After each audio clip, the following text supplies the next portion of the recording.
Hello, once again, everybody, to the Adult Autism, a Spectrum of Uniqueness podcast.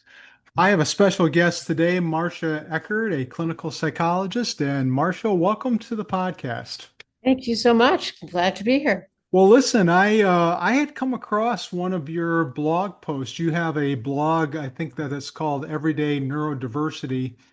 And I had come across a blog post you had written, and I want to talk to you a little bit about that today. But I also want to let the audience know who you are, because you've done some pretty amazing things over the course of your 30 plus years that you've been in the field.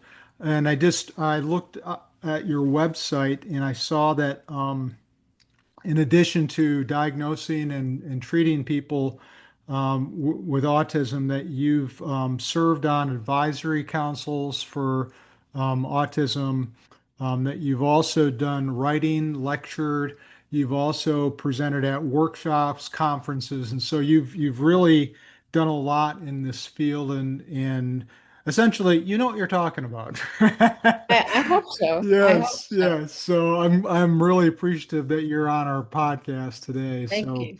but getting back to that article, the article that I found was called Emotional Regulation Techniques for Autistic Individuals. And I thought, man, that would be a really cool thing to talk to you about because this is something that many autistic folks struggle with. It's not unique to them, but it's just something that they struggle with. And one of the key points that you made in this blog post, and I'll read it, you said effective emotional regulation is essential for mental and emotional well-being. And talk a little bit, first of all, just what is meant by that term emotional regulation. Why do you think that that's so important for people psychologically? Well, people on the spectrum are generally extraordinarily sensitive. They take in so much of their environment, and people are very sensitive to social um, pressures or social demands. People are very Sure. sensitive sensory, very sensitive in terms of the pace at which things are going. There's so many different things. And that can be overwhelming. People can experience overwhelm and then they react to it. And being able to regulate your emotions gives you more of a sense of control. You Mm, can make decisions about how you want to handle something, and people generally either kind of, some people melt down, some people shut down, right. may find it hard to talk, and none of that is really, making the person feel good about themselves. So, in Mhm. terms of being able to make choices, being able to feel in control, handle things the way you'd want to, and also just feel good about yourself. I Mhm. think that nobody likes to feel just, I'm emotionally out of control. And often that's anxiety arousing, it's depressing, Sure. it's not a great feeling. Someone described it as a tornado of feelings. So, all things considered, nobody would be choosing to have that kind of tornado going on. And I wonder, just kind of related to that, do you see in your work with autistic folks that anxiety is kind of part of what we're talking about here in terms of emotional regulation and difficulties? How does anxiety show up, and how do you see that showing up? Well, I think being neurodivergent in a neurotypical world is anxiety arousing Hmm. just from the get-go.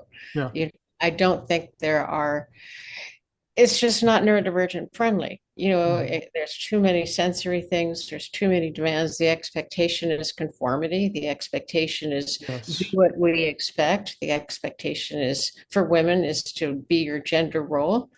And so just navigating the day is anxiety Yeah. arousing because you're having, on the whole, to just put up with kind of a bombardment. And so just getting through that, navigating that, I see so many people who are exhausted at the end of the day. They really need recovery time just from that, the getting through it. And then there's a lot of anticipatory anxiety people have because they're anticipating, well, I'm going into this, I'm not sure what I'm going to say. Am I going to say the wrong Sure. thing? Am I going to do the wrong thing?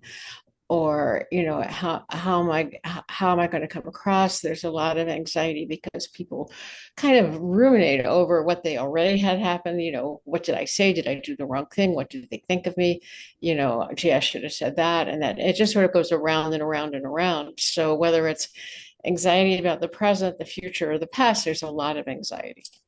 Yeah, and there's probably a lot from their past that figure into that. And it could be traumatic. It could be other things that have happened in their past that contribute to those types of experiences. And like, how do people perceive me? And then, of course, we have the whole masking thing that goes along with that as well. Do you find that emotional dysregulation, does that show up differently from one autistic person to another? Well, my friend Stephen Shore famously said, if you've seen one autistic person, you've seen one autistic. Yes. And so, just like all human beings, we all handle things differently. hmm And, so as we get upset, we might handle it differently. Some people just sort of back off and they get very quiet. Some people Yeah, might lean in and try to make it right. Some people might, literally leave. People of course handle it differently because we're all individuals, and that's kind of how it is. But I think that you're right. There's just a lot around the past because I mean I kind of got into some of the writing I did after talking with the head at aane.org, which I assume most of your listeners are familiar with. It's mhm, a wonderful organization that offers a lot of support and sure. resources. But I was part of their clinical advisory committee, and I was talking to the director, and we agreed that it's very hard for a neurodivergent person to grow up and go through school without being traumatized, Exactly. because Yeah. not trauma with a big T, like someone beats you up hmm necessarily, but trauma with the constantly being misunderstood, Yes. constantly being invalidated, constantly being made to feel that who you authentically are isn't okay, Right. and that you have to be something you're not. I think that's traumatic, and it gives you messages about yourself, messages about your value, that I think people bear with them. And how do you think those things impact a person psychologically, relationship wise, even how they do in school or in a work role? How do you think those things impact them that way? Well, I think there's a just enormous impact. I think that people often don't realize, unless they're diagnosed early, that other people don't have the same experience they do. And so it may seem that everybody else has the experience I have. They just all do it better. And what people tell me is that they didn't get the handbook for being human. And so Yes. somehow they just don't fit in. So that not fitting in is, people can feel, well, it's that I don't try hard enough. There's something wrong with me. Yes. Uh-huh. Everybody else is just so natural about this. So there's that. It can impact relationships if you feel that this, I think particularly women or people who identify as women, but that's being gender role hmm oriented. But hmm I think that there's a feeling that I'm supposed to be nurturing, I'm supposed to be more submissive, I'm supposed to be people Yeah. pleasing, and that's not who I am. I want to be truthful. I want to be, I may Right. not get exactly what it is or what you want. And so I think it affects relationships. Sometimes people feel they have to mask even for their partners to be who their partners want them to be. They or mask with friends and they don't feel it's a real friendship, or they may feel that that at work, so many people at work don't feel they can advocate for themselves. They may be working in an environment that's too loud, too smelly, too Yeah. too demanding socially, and they can't, express that and get the accommodations they need because they're afraid to disclose their diagnosis. They're afraid of the ableism that they might, Maybe afraid of losing their jobs. afraid even of losing their Yeah. job because of Mhm. the ableism, because of the assumption, well, if you're autistic, you can't be as good. Yeah, exactly. Yeah. And so it affects you, at work, because again, there's something that people call rejection sensitivity dysphoria. And that's where you've just been rejected so many times, you come to anticipate it. And that kind of sends you down a rabbit hole of depression. And sometimes you're not even being rejected, you're just anticipating it, or you're Yes. looking at Mhm. something that's kind of you don't know what to make of. Two people are talking, you just assume that it's Mhm. about you and it's negative.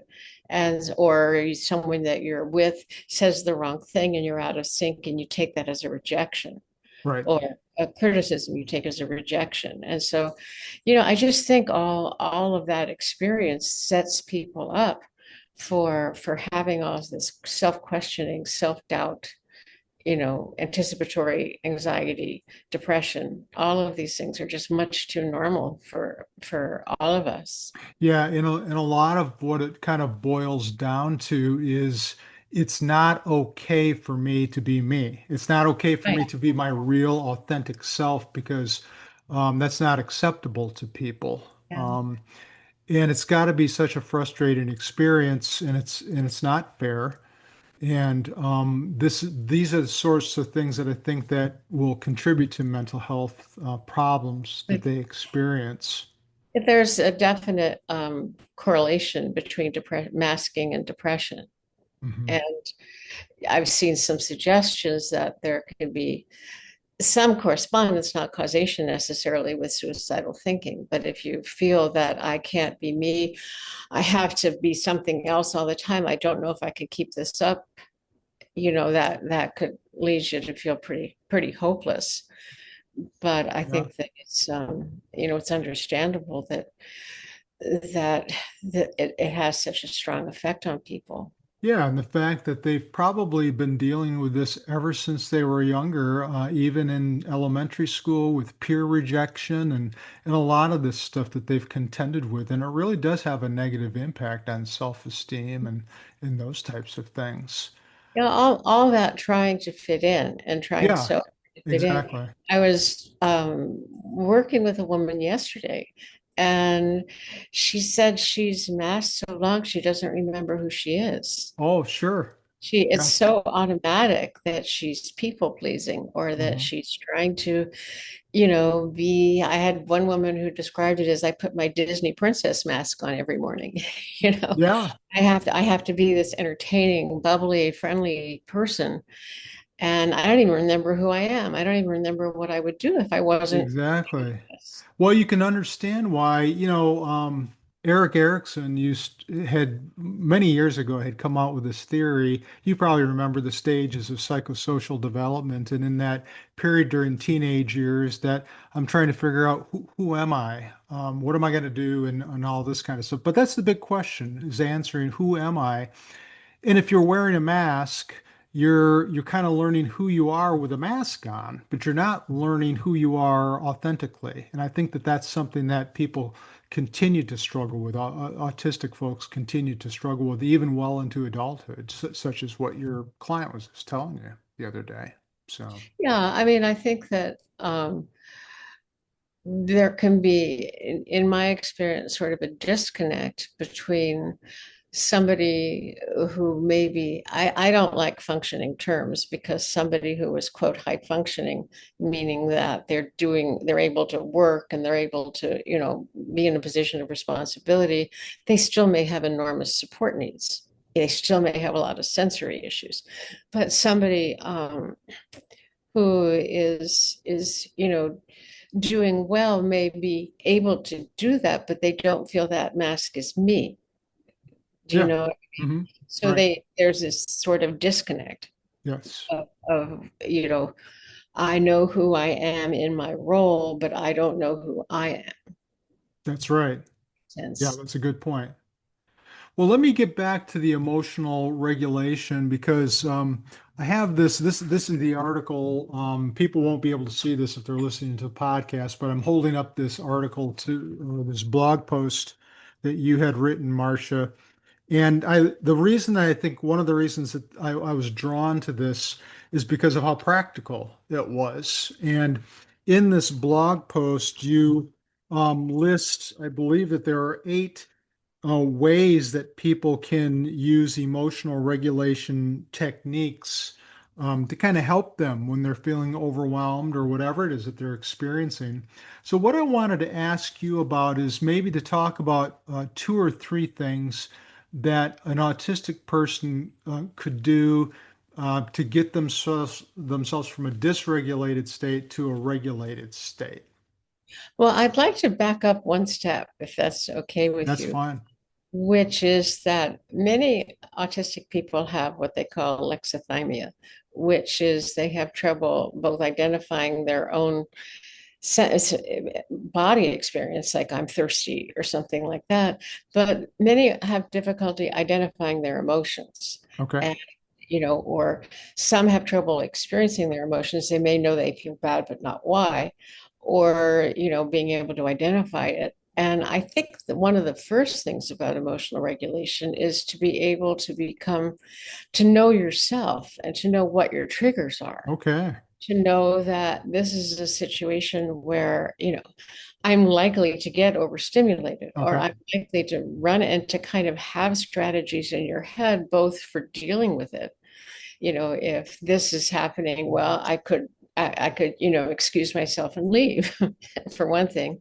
Or if you've been practicing some of the techniques we'll talk about, you can actually do them. People can't see if you're breathing, if you change your breathing to calm yourself down, Right. but it works.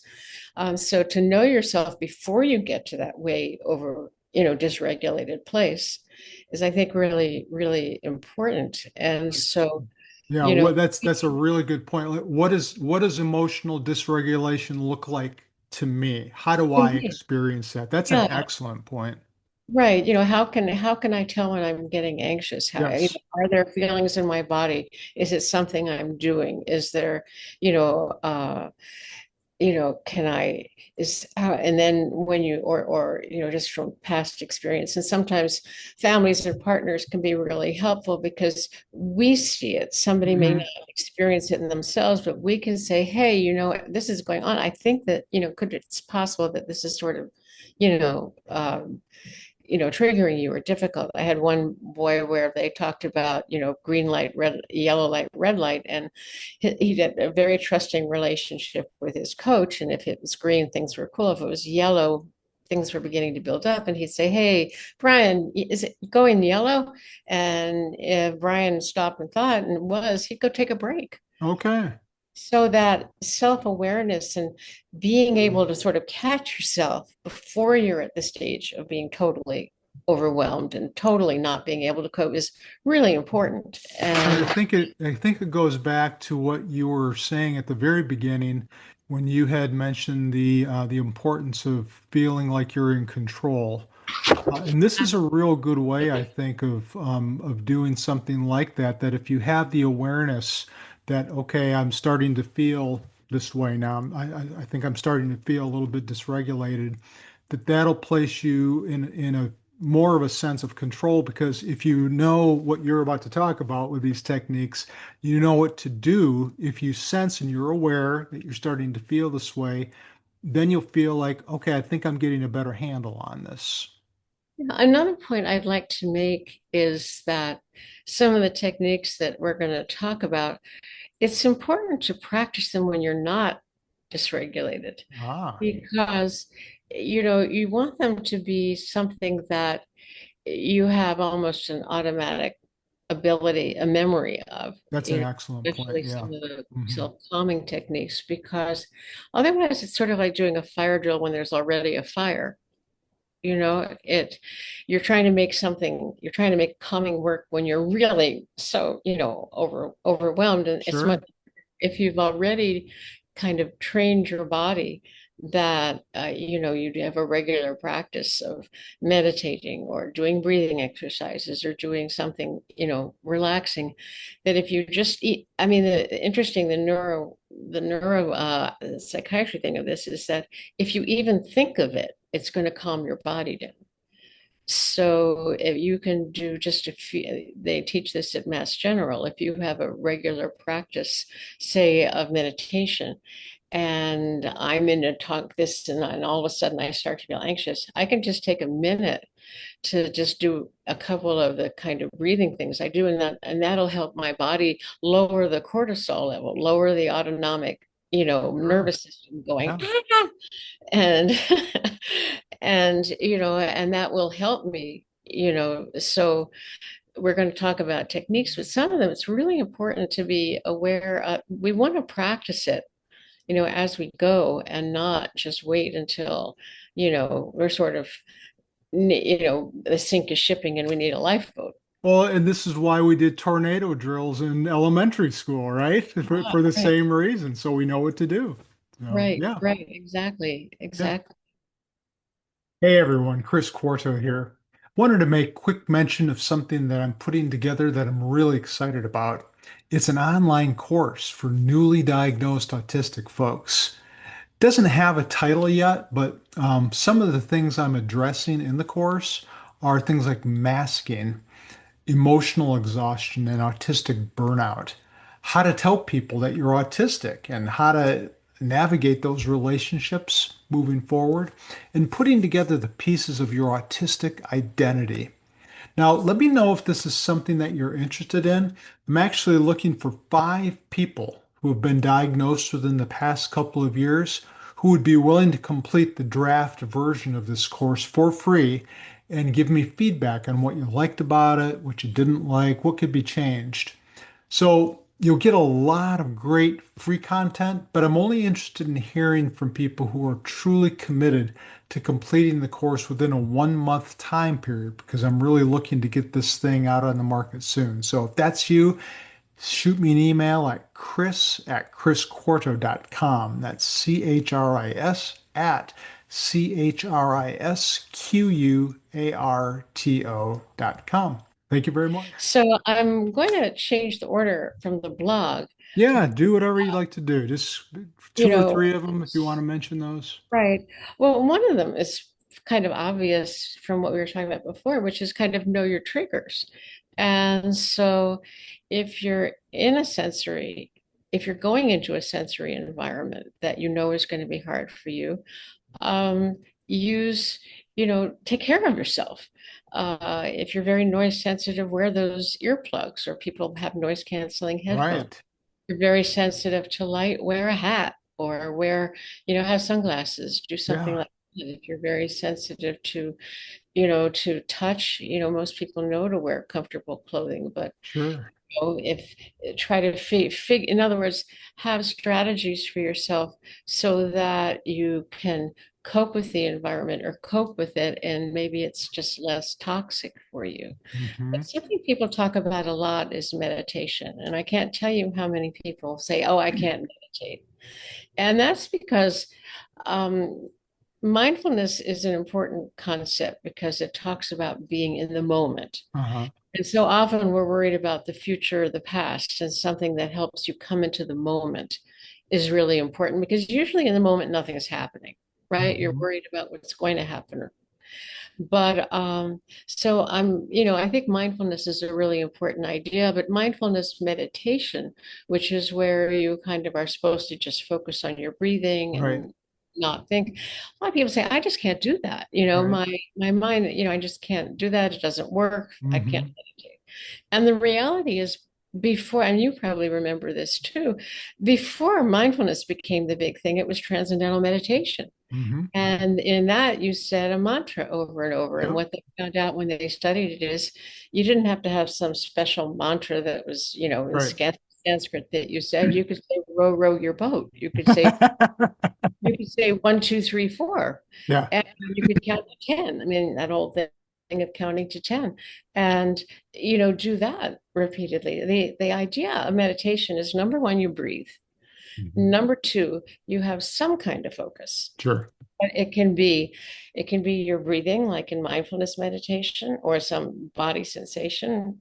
It can be, the line of a poem. I mean, after all, in certain religions, like saying the rosary, what is it? It's a repetitive thing. It's a meditation. Yes. Um, you can be walking, you can be running, you can be doing yoga, you can be knitting, you can be doing anything that you can do without having to do a lot of thinking. That becomes a focus. And so find a focus that works for you is the bottom line.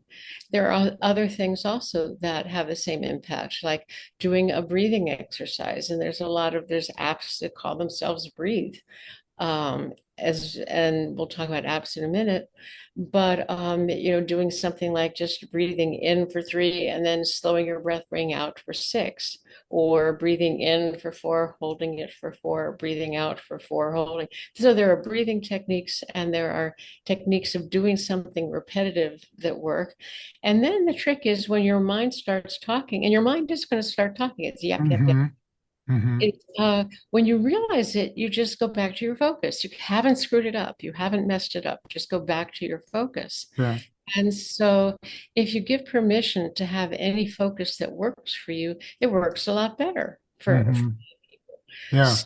meditation has been scientifically proven, and on A, it works in everybody, and B, it actually, if you have a meditation practice where you do it regularly, say for 10 minutes or 15 minutes every day, in 8 weeks, it structurally changes your brain to be a little more Wow. I mean, literally Uh-huh. physiologically, measurably changes your brain. And that's pretty good. It's not, it's portable, it's non-invasive, it's no side effects, and you can take, you can just pretty much do it anywhere, anytime. Yeah, it's not very noticeable. I mean, you could do that without people really seeing And, what's going on. and one thing I tell parents is meditate with your kids. This is a life skill. Show me anybody who isn't stressed. Okay, in our world, show me somebody who isn't stressed. Yeah, See, they're kind of not in touch, right? right. Everybody's stressed by something, so it's a life skill. It's Hmm. not something you do for people who have a problem. And Hmm. okay, we're going to fix you because you're going to do this. It's rather, this is a life skill, and I use it too. I mean, I'm on the highway. I have to get to the doctor's office. There's a traffic jam and I'm stuck. And okay, I'm going to do some of that breathing. Okay. Or I'm going to take a minute to say something over and over and calm myself down. So if everybody does it, then it's not just something that's for the person who has something wrong with them. And it So sounds like when a person is emotionally dysregulated, there are correspondingly body reactions to that, increased respiration, increased heart rate. And it sounds like from what you're saying with some of these things that you're talking about, one of the objects is to kind of bring that back down just to a normal level if possible. yeah,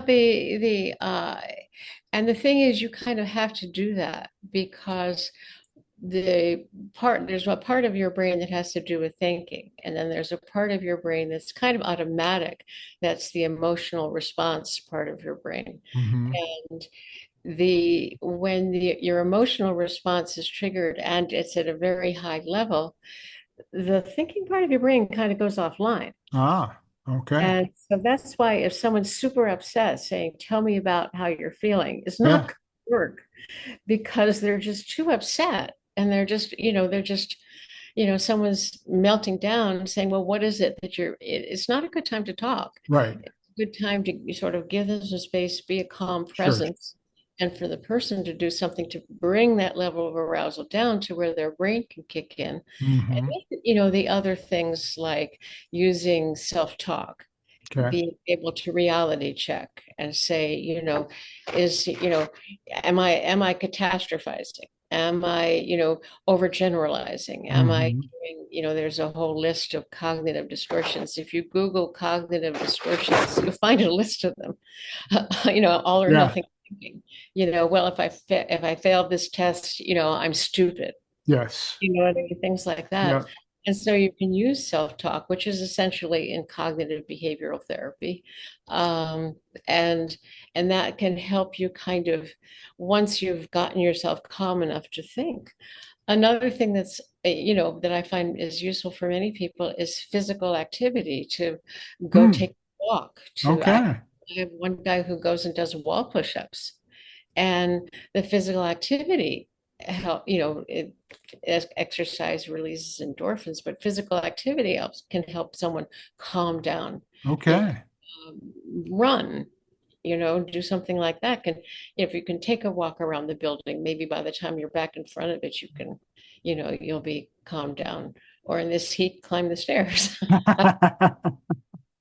So, there are both, physical and, if you do one, yeah, as I said, 1 minute of your meditation, just inside your head, that will bring that arousal down. And then you'll be able to think, well, what that person said, it's just they're not saying I'm all bad. It's just an idea. And I don't have to take that idea as, destroying me. Right. So it was interesting. You had mentioned a minute ago that some of these things that you're talking about is to help you kind of get back to your focus. And when you said that, I was thinking about a kid who's placed in a timeout, um, who gets punished or whatever. But it's almost like you could almost think about it that way, that you're trying to put yourself in a situation where you're just trying to get away from everything, just so you can kind of be by yourself, settle down, get back to more of that regulated state when you do some of these things that you're talking about. it's more than be by yourself, though, because you can be by yourself ruminating and getting Yeah. yourself more and more more and more dysregulated. You can just keep, kind of. I mean, we've all been there, where you just keep, Yes. gee, I said the wrong thing. Well, he must think I'm, bad things of me. Well, everybody thinks bad things of me. Well, I'm really a bad person. Well, I just, can't ever function in the world, and you just sort of keep expanding it.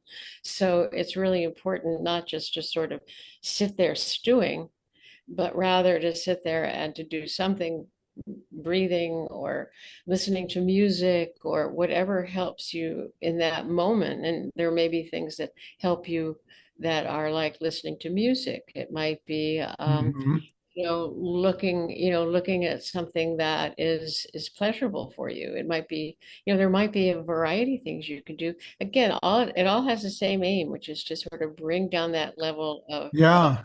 arousal And a lot of in these things your that you're body and in your mind.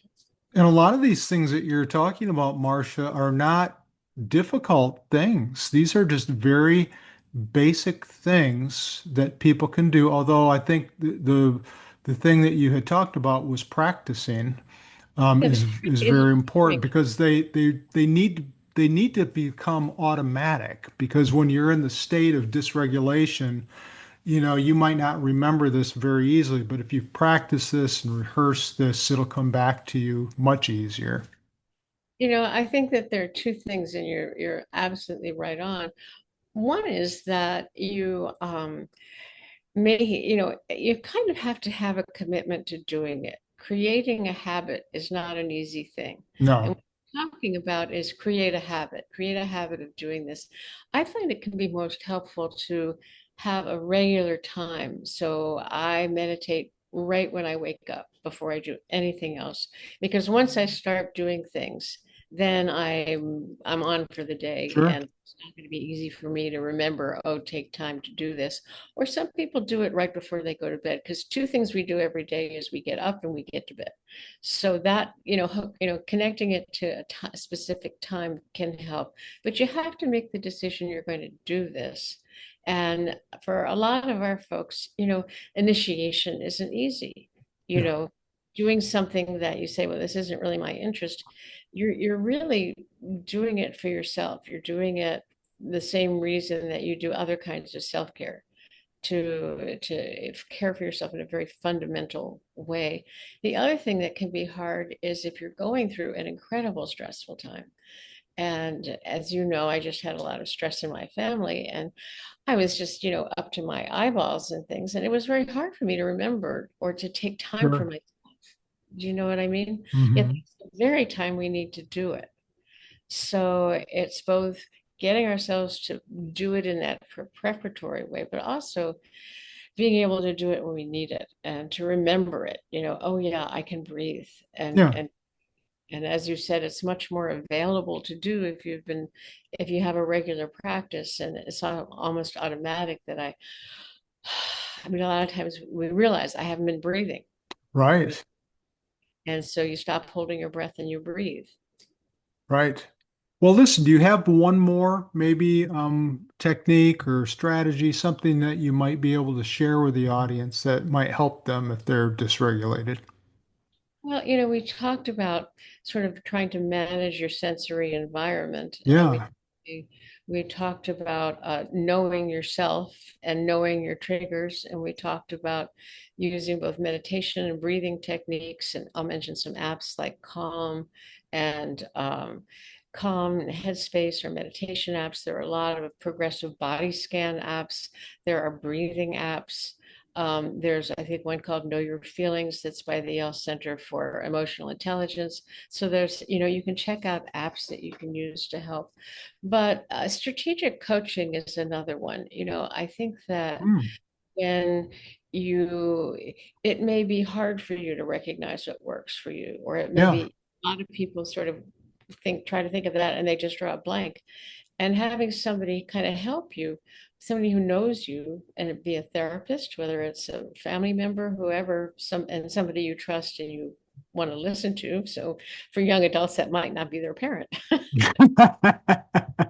That's but right. who can sort of help you identify both the situation, but also the strategy. I've had, for example, a woman which she had a lot of trouble with what she felt was social demand, a lot of trouble with noise, and her husband liked to go to a bar with his buddies every Friday, and she would be able to tolerate it for about 10 minutes and then want to go, and he was really disappointed. And talking with her about, well, what's going on here, why is this so hard, because she never really thought about it, and it's sort of recognizing, oh wow, no wonder this place is so triggering. And being able to explain it to her partner, for one thing, being able to have strategies that she could leave, she could actually go take a break from this. Yeah. And or could she, what else might work for her, so you kind of come up with strategies for, either handling situations that are likely to be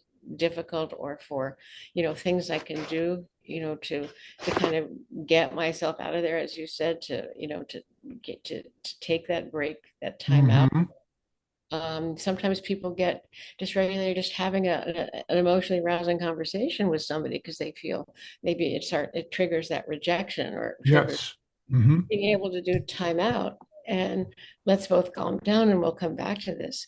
So just having somebody help you realize that I can have these strategies, I can do things, is can be really important. Yeah, bouncing some of these things off from another person oftentimes would Right. be helpful. Well, Right. this article that you wrote, to me, it felt both validating and you had some really practical things like I had mentioned before. How do you balance being neuroaffirming on one hand and challenging on the other hand? Because we know that working with clients, sometimes they need to be challenged, although we want to be neuroaffirming. They need to be challenged at times too. So how do you kind of balance those two things in your work with these folks? Well, I think, for one thing, I don't have a us and them idea in my head to start with. And Hmm. I just, I just think I've got challenges. We all have challenges. Yeah.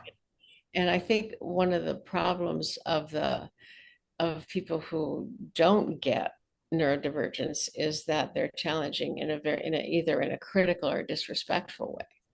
And, if you really tried, you could do this, or you're being resistant to treatment, or you're doing something wrong.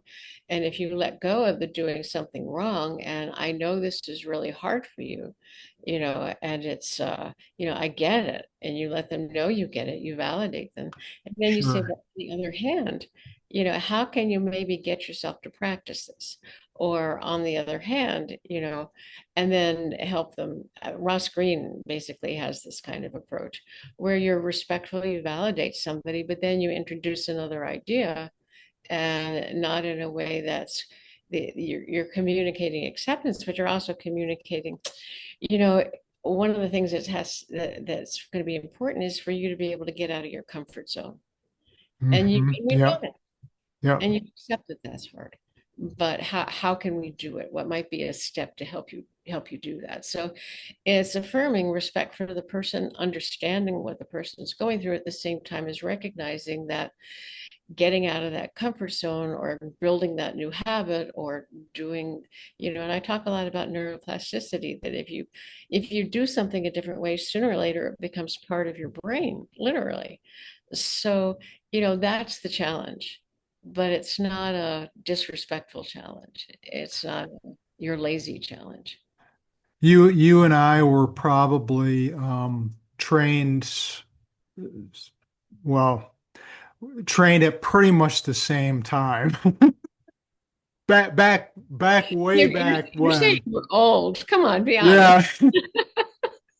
And I think it was at a time where Carl Rogers was still popular and had a big influence on our field. And I think that, when you were just talking a minute ago about the importance of validation, and Rogers talked about the importance of empathy and just trying to place yourself in the shoes of a client, or really understanding that. And what you were just saying there is really just communicating to the client, I understand you. I get you. I hear what you're saying. Because if you think about autistic folks, what they've experienced for most of their lives is people have not understood them, have not validated them. So I think that that's a very important part. But yet, like any client, they need to be challenged, and whatever their issues are, we just do that in a very respectful way. And in a way, in my mind, that respects the need that there are steps from here to there. You know, you don't just expect somebody to change. That's right. You just let go of it. That That's right. doesn't. But rather, what are the steps that are doable that help you get from here to there? Right. And but that you have to make a commitment to it. That's right. I can't do this for you. Hmm. You know, this has to be your goal, not mine. That's right. Well, if an autistic person is listening to this podcast right now and thinks to themselves, "Yeah, I heard what she said. That's important stuff, this therapy stuff, and all this kind of stuff. I don't want to talk to anybody about this. I don't need to talk to anybody about this. They won't be able to help me. How would you respond to that person? Because there are plenty of people who could really benefit from therapy, not only autistic people, but lots of different people.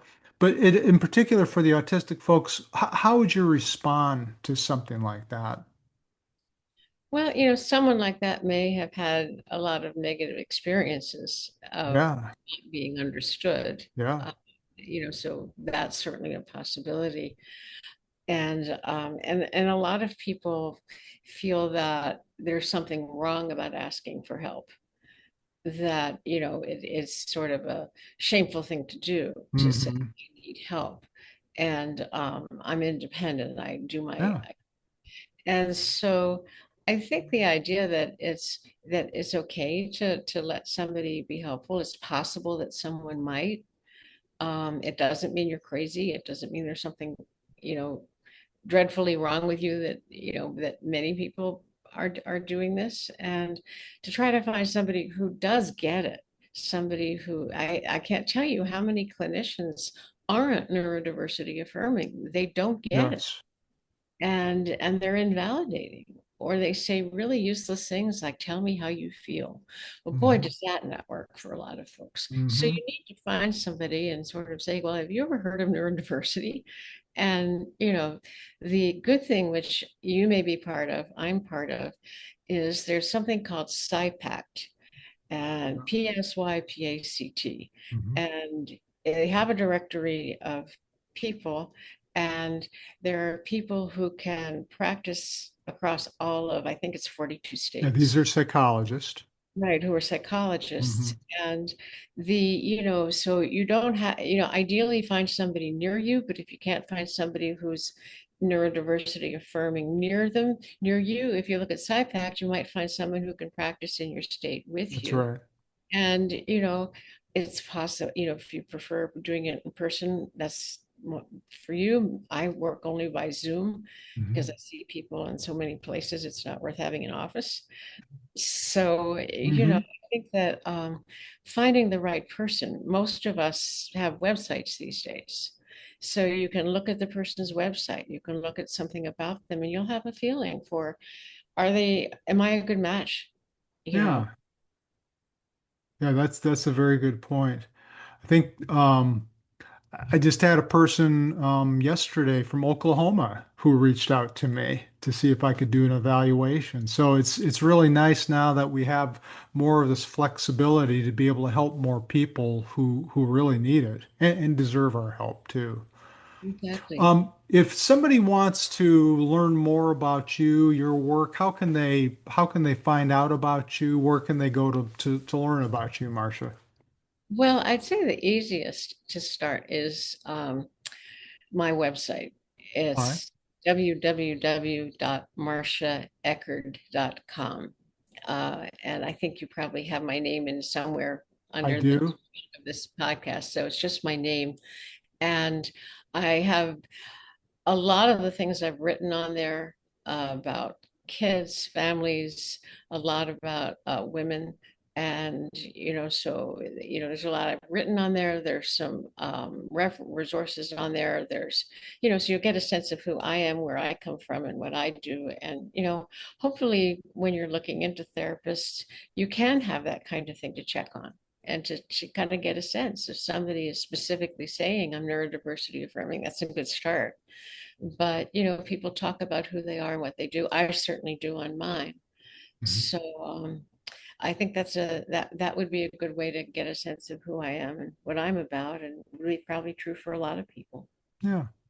Well, listen, thanks for joining us today. This is very informative, and you obviously have a lot of experience and things that I think that the audience can use and try out. And like I said, I think a lot of these things that you were mentioning here are very practical. So I would just recommend, of all the things that everybody who's listening to this or watching, of all the things that you were talking about, if they just start with one of those things and try out one of those things and see how it works for them, to see if it can help kind of bring them down a little bit if they're starting to feel dysregulated. And if it doesn't work, try out something else, but at least give it a try and see how it works.